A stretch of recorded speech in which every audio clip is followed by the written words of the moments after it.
Hello, everyone. Welcome back to our podcast and happy Tuesday. Today, we have a very exciting topic, which is how to divorce in a classy way without going broke. Today, we have a very special guest that Shanae brought, David. I'm very excited. So, Shanae, take it away.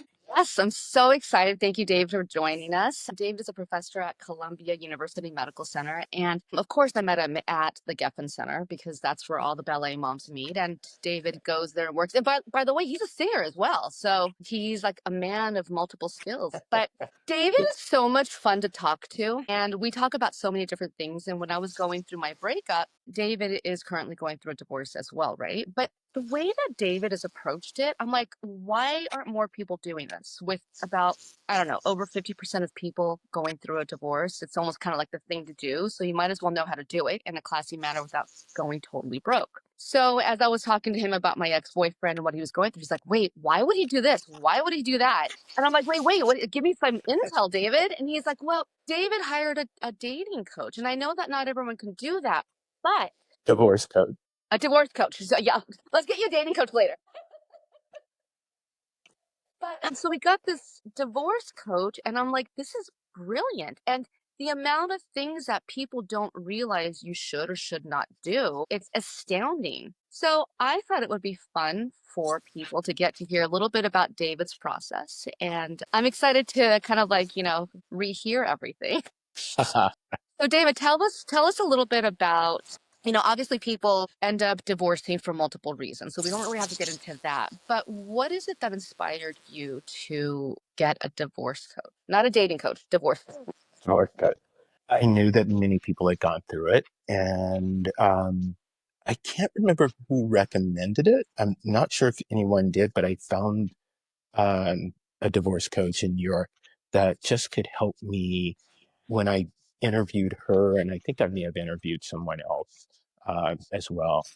Just seemed like the right thing to do to sort of help me process things because I didn't want to go through it in an angry way and also be blaming and sort of that I could sort of modify it so it wouldn't become even more contentious. It's not truly contentious, but it to minimize that possibility. So that was a goal of mine. So my divorce coach has really helped me think through many different aspects over time and sort of how to handle communications with my son, with my wife, and sort of to move it through. So now, why a divorce coach and not just a regular therapist? I have that too.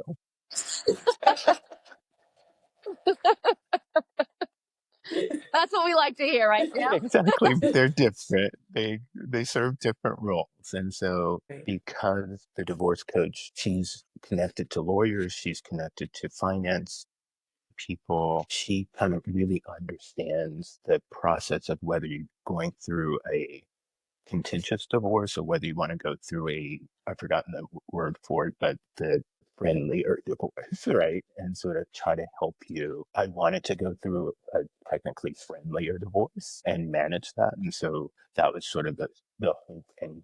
So, I have a question. I mean, it's not common that somebody would look for a divorce coach to begin with. That's why I So, brought like, David on. right. So, like, who gave you this idea? How did you come up with something like this?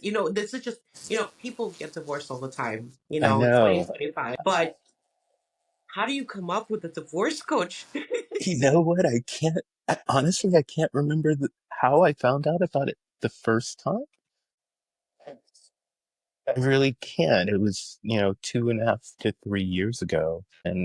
But it's just been brilliant to sort of help me like where I'm stalled. Like the idea is like, how do I get unstalled? How to get unstuck?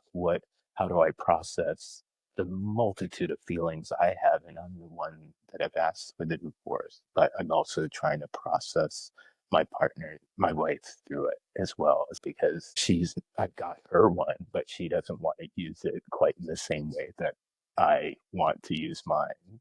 So it's been a very different process. So you wouldn't be using the same one, like it wouldn't be like couples divorce coaching, for No, example. They don't do no, that. It's no, it's because one coach for the person to yeah, person. the divorce coach is for you. to help Okay. you think through your best options and your best goals and gives you tips on what to talk to the lawyer about, how to think through things, even think out things in general, right?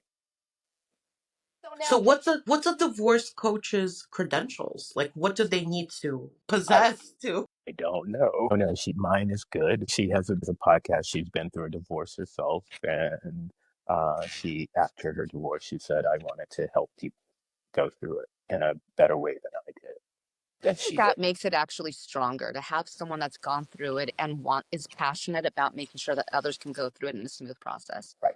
Okay, so you brought something up that I really wanted to kind of like go through the stages. You talked about feelings, emotions, kind of going through that whole stage. What brought you to the point where you were ready? Now, you don't have to go into the whole personal stuff, but kind of like, all right, I'm ready. I'm ready to ask for a divorce. What was that like? Your feelings? So it was staged, right? So things weren't going well probably 15 years ago, and I said we're headed for divorce.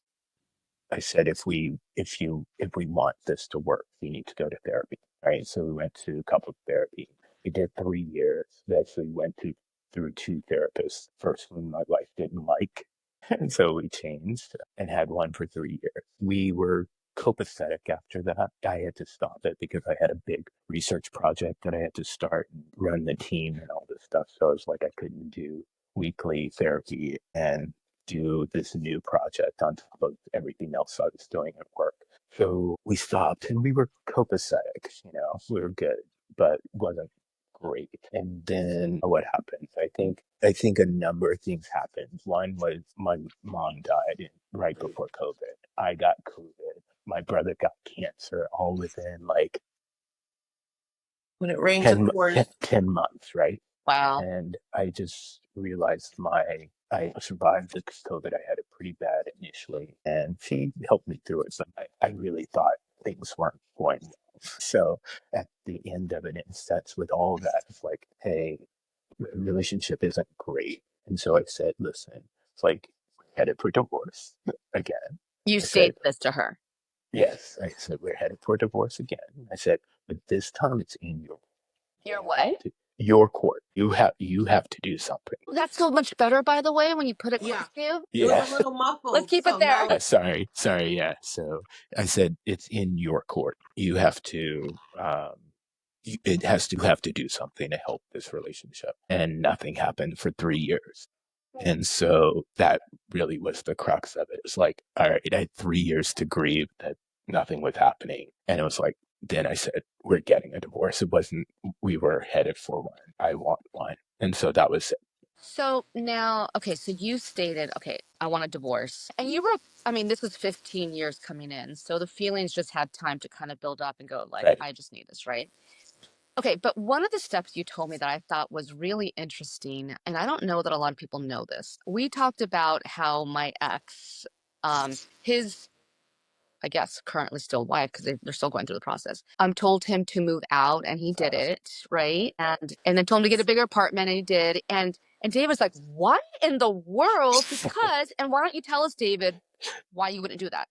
Yeah. So I think in the context of when I had decided, and I think I'd started having my team set up of the divorce coach and everyone in the planning of it. And I may have talked to the lawyers initially and said, listen, I'm planning this. This is what my situation is. And they said, don't move out of the apartment because you'll prove that you can afford the apartment and your new source of living. And so if you don't want to prove that, then stay.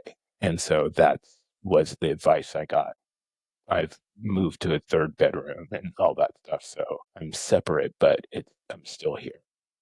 okay. Now, I'm divorced as well. I ended up doing everything on my own, which was really stressful. But thank God it got done. But my question is, I think you said 2 to 3 years. Have you filed for divorce? Number Oh one. yeah, everything's filed. I just stopped it because of some chaos at work and stuff like that, but everything's filed. We're at the stage of where I put my finances through and the financial person and lawyers have thought through what my asks are. But I stopped it right after that just because things were so unsettled, and as you might understand of where I work, that I just like, okay, let's put it on hold until things are a bit more stable. Okay. So that is something that's possible, right? Like, for example, I have a patient and her husband has asked for a divorce. She's not ready yet. I mean, she's been processing everything through therapy and she's doing a phenomenal job. But one of the fears that she had was she's like, well, I'm not ready right now to sign. I'm not ready to negotiate. And I was like, listen, he can do whatever he wants. You sign when you're ready. I wanted to get your input on that. Yeah, I forced the signing. So because the person came to our door, the apartment. Yeah. And They so served her. I opened the door, they served her, and so it happened. She still has to sign that paper. Like, you can serve her, but Yeah, so because I got her a lawyer, and the lawyer and my lawyer, like, hey, needs to happen. It They negotiated. happened. Yeah, they negotiated and it happened. So it's not like the proceedings sped up or anything. It's just that the formality of it from the legal system, it's served, but it's not completed. right.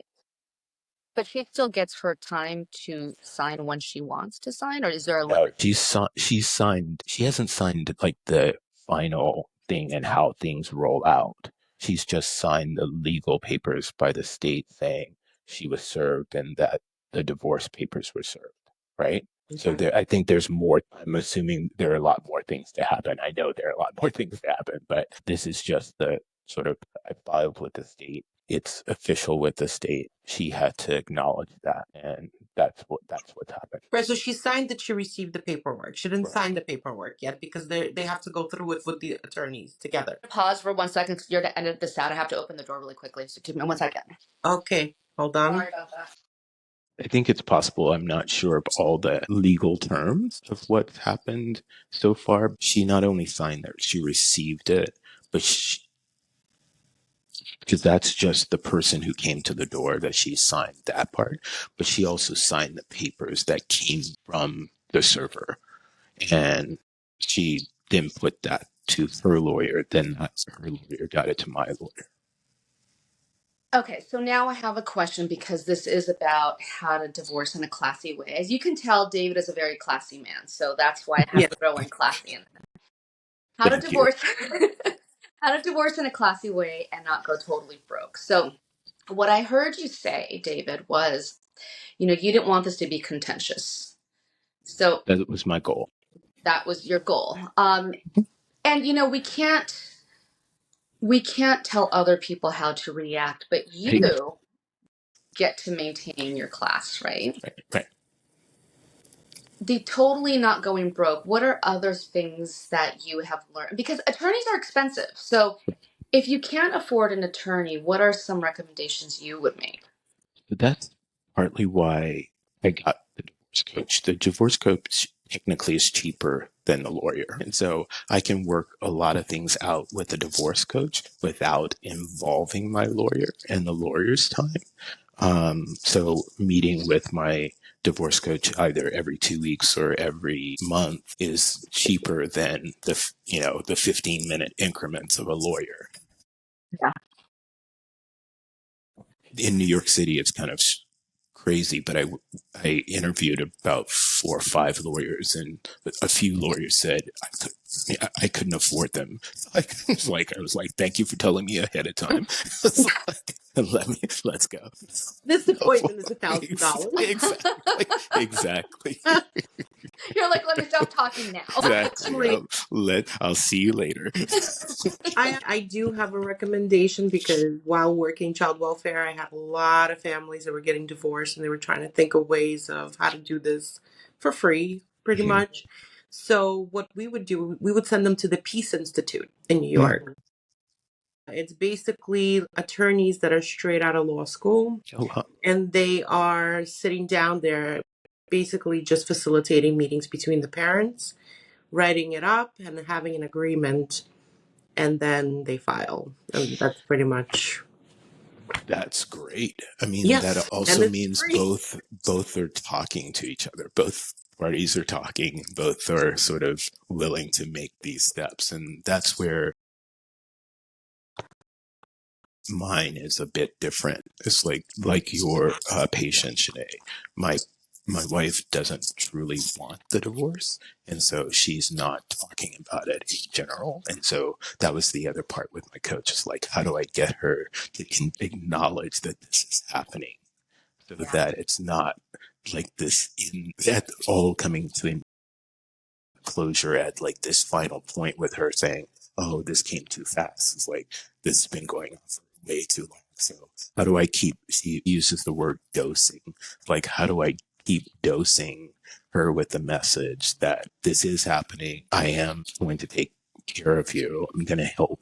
It's like, I'm not trying to sort of take her for granted and not support her for what she needs to support for. But I also am not going to be taken advantage of either. So it's like, it's that balance, and sort of how do I make that happen?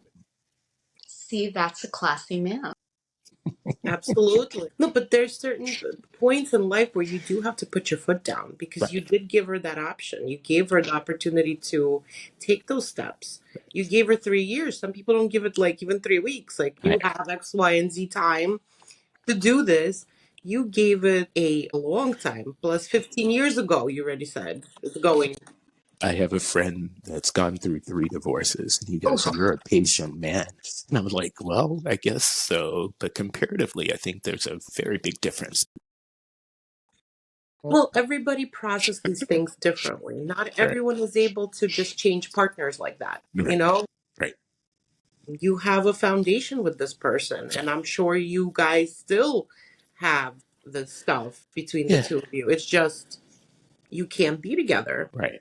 And It's a even married couple. we have an adult kid together. So even that, even though he's an adult, he's still our child. Or he's, and I want to figure out how we co-parent together in the best way possible, even though he's older. So that's a process. So what does she feel about this? Like the co-parenting once the divorce is. Honestly, she's still not talking very much. So it's complicated. So we're working through So day to she day does not. things. She doesn't want to be in therapy. She doesn't want to have any kind of intervention as far as support for her. She supposedly has a therapist, Okay. but I don't think she uses the therapist in the best way possible. That's my gut, because that she's been stuck so long. I think she hasn't gotten past, she hasn't used the tools that she has available to her to move past this. well, she sounds like Mhm. she's in denial. But I do have a Yes. question because we're concentrating on you here. Yeah. So in order to make sure that you don't go totally broke through this process, your divorce coach encouraged you, and lawyers, don't move out. Okay, so that's one of the things. I just wonder though, like, how does that feel stress wise? I mean, you're living with a person that does not want to acknowledge this divorce. You need to move forward. You're in the same living space. So I kind of want to hear a little bit about how that works for you. I mean, it is stressful. I can't deny that. But it was sort of a different dose in everything else that I moved to the third bedroom. And so it really told her that's like, this is real, even though I'm here. I also switched bank accounts so that my salary goes into my account and I give her money as opposed to it going into a joint account. And so that was another sort of signal that things were different. But I mean, we still somewhat sharing, like, I cook and my son cooks as well. And so we share cooking at times. And so I try not to, it's not like I don't argue and get mad, but I try not to do it on a regular basis. That's not the environment that I want to sort of foster. And so it's like, I'll do all of my well-being here, like journal, to make sure that I'm sort of making sure I understand my thoughts before I go back and sort of talk things out, so that I really understand myself and what am I angry at, what am I reacting to, so that I can have a more effective conversation. And so those are things that I do. So that really comes down to, yet again, your divorce coach and your personal therapist. Right. Right. Yeah. He knows how to process and just let himself understand what he's feeling. That's important. Right. That's Now, so one other thing that I had, you have an adult child, so I know it's very different from a young child and trying to co-parent together. But I think that we do forget that adult children still have feelings and they're Very much so. together. So, are you comfortable talking a little bit about how that process has been for you? Yeah, I mean, we've had my son and I probably have well, I know we have a strong relationship, but it's not as sort of emotionally close as I would like. But I know that when he truly needs someone to have his back, he turns to me. And so, but I know that he's within all the struggles of what today's youth are going through. Mhm. Um, the divorce is one more element for him. Like the job market for the youth, these computer science is not great right now. Yeah. Sort of, he graduated in 2020 during the pandemic, so that wasn't a great space. So did we. Yeah. So yeah, so it's just a tough time, and the divorce is layering on that. So yeah, and his grandmother's has dementia. So Oh God. and Wow. the first experience of someone dying was my mom. So his grandmother that lived in Texas. So it was a lot of things that he's sort of really experienced in the last couple of years. Now, David, so one of the things that when I see couples, I always tell them when they come to therapy, I'm not here to keep you together and I'm not here to break you apart. I'm here to get Right. you to hear each other to decide what you want to do, right? One of the things I don't agree with, though, and I want your insight on this, because I know your son is, I believe, in his 20s, and I think he was Right. young when this all kind of started. I don't personally, I mean, I do believe that people should do therapy, all the steps that you and your wife took. But I don't think that parents should stay together for the children. Because I feel like that's bad role modeling as to Yeah. what and the energy, right? So I wanted your input Yeah. on that. I think it's more complicated than that, especially from a guy's point of view, in the context that I did stay, I know, for a good period of time, because if I left, I knew she would get more time and more custody than I had. And in my opinion, that was problematic. As a pediatrician, I didn't think that their relationship was great. Mm-hmm. I didn't think that she supported his a healthy ego development. There are a number of examples that I have on that. And so when I come home from work, a lot of times I'd have to mediate between them. Mm-hmm. And it wasn't always that she was right. Right. And so I realized that it would be so much harder to mediate if I was in another apartment somewhere else. And so I stayed because I was like, all right, I need to sort of balance this out so that hopefully he sort of progressed with a solid ego that he could move forward in life. But this goes back to how you are a very well adjusted man, for lack of a better term. So you're someone that's able to kind of like put the drama behind, you're more reasonable. I know you quite well, so, but even talking about here, you're just more reasonable. What if there's just a ton of tension between? Oh no, so it's not good. Yeah, I agree. That's normally the case, right? It's Exactly. more That than is normally the case. Yeah. So that I would say that's not great for the kids to stay No. in such a contentious, negative emotional environment. cool. Okay, Yeah. so now I want to get into what's next for David. So how do you move Yeah. forward from like once? I mean, when do you move out? And are you dating? Are you looking forward? Do you want to get married again? I mean, there's like all these I things. know. I've thought about all of that.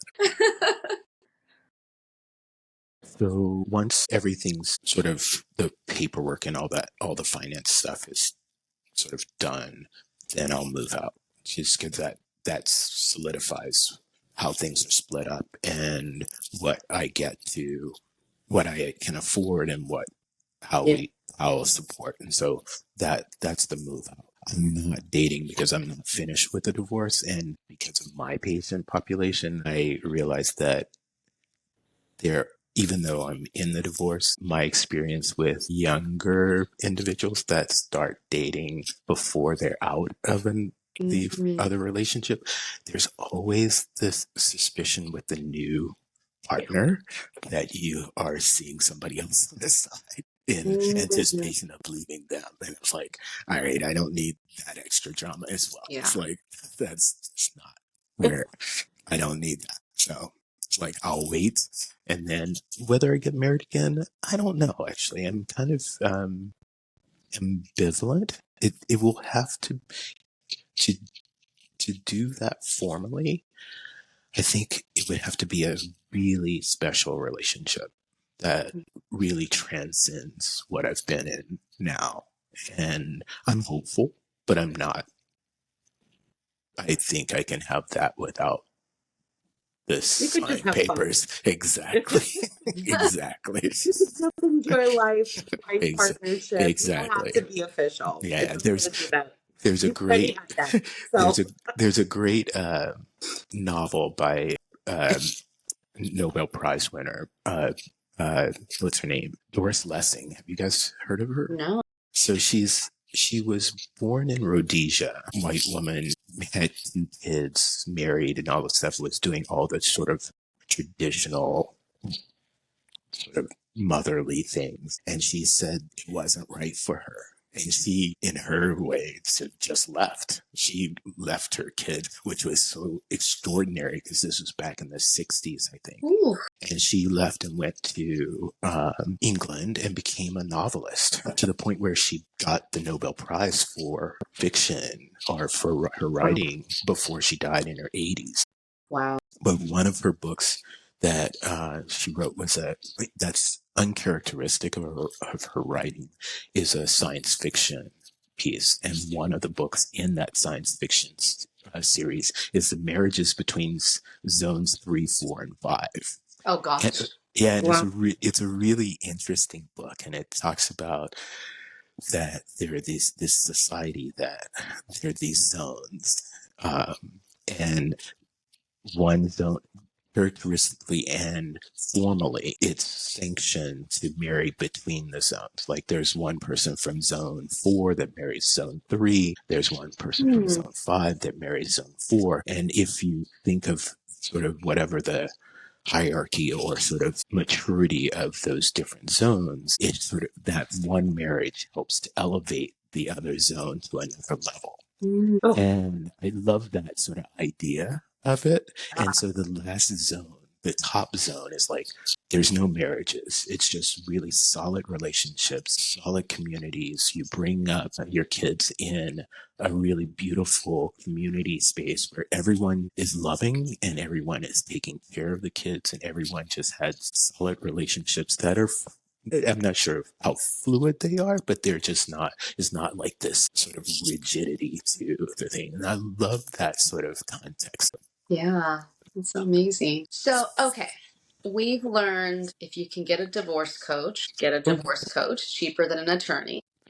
Yes. where does one look for a divorce coach? I think you can, I know you can Google them. And my divorce coach has a Please Google. podcast like you guys and all this stuff. So, I think that's a great idea. I'm going to be advising my patients to do this. yeah, Yeah. no, it's great. Well, and the thing that I like is so, like, okay, as you stated, David, the divorce coach knows attorneys and all the other resources that you may Right. need should you be able to afford it. But for those that can't afford it, I mean, I think even just a therapist or a divorce coach just to get some insight. Right. For someone like me that at the time I could not afford it, and I had to go to the courthouse and fill out the paperwork and do all that stuff. So there's different ways of doing it. But we know if you can get a divorce coach, get that and an individual therapist. Right. We know don't move out. Exactly. What else did we learn? If with class, try to not be contentious. as much as you can, Yeah. as much as you can control. What other points would you want to put out there? Always consider the kids, no matter how old they are. I mean, after I finally asked for the divorce, my son wanted to go out and we had dinner.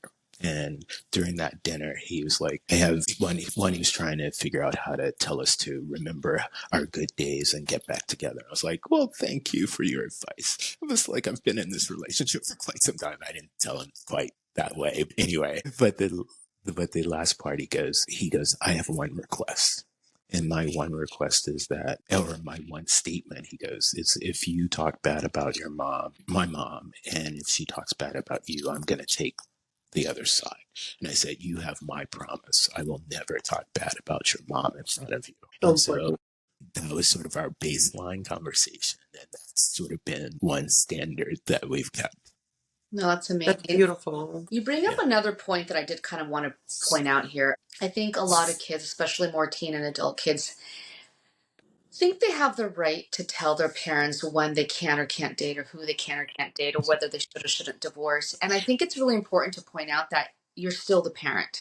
Right. And you're the one in the relationship. And so kids should not get to have that right. I've always told my patients, tell your kids, I respect your opinion. I hear you, but yeah, ultimately what I do is my decision. Exactly. So I feel like you handled that really well with your son.